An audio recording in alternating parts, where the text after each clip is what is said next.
Isang mabilisang trabaho muna tayo mga kadip. At ang unit na gagawin natin, Suzuki Bergman. Powder coating gaming muna tayo ngayon mga kadip. At eto nga yung unit ni Bossing oh. Talagang stock na stock pa. Kaya papalitan natin ang color. Gold metallic yan, maya-maya lang. At eto nga, tinatanggal na nga ni Boss Jess yung gulong ni Bossing. Medyo nahirapan si Boss Jess dito sa pagbaklas nito. Pero hindi naman natin yung sinukuhan. At eto na nga, nakalas na natin siya. Kaya magic strip, pasok!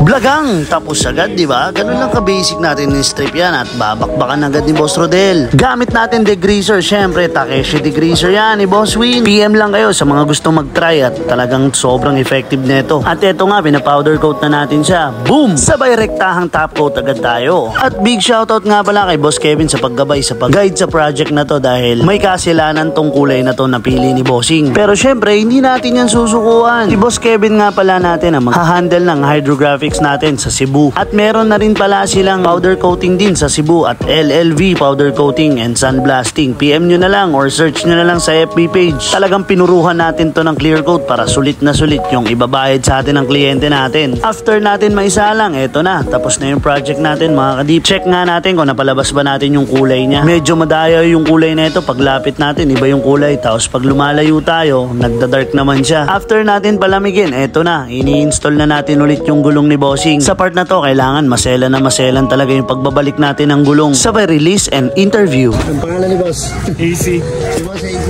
taga saan? Antipolo Hills. Boss, ano magkasabi mo sa powder coat natin? Solid, angas. Ganda ng dating. Baka may shoutout si Bossing. Oo. Shoutout nga pala sa misis ko. Thank you sa pag-sponsor. Ayun, sponsor. Boss, maraming salamat. Thank you.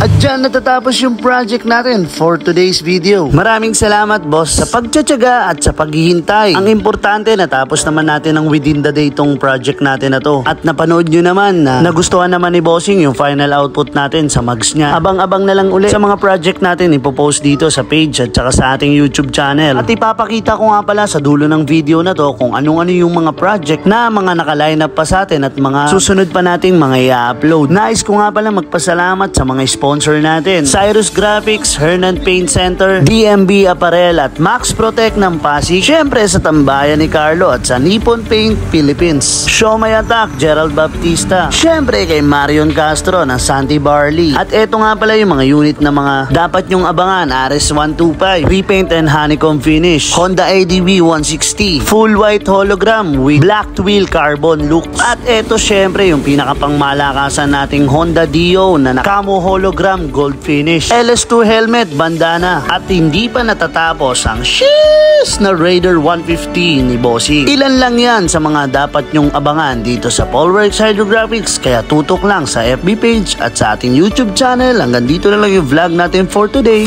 To God be the glory.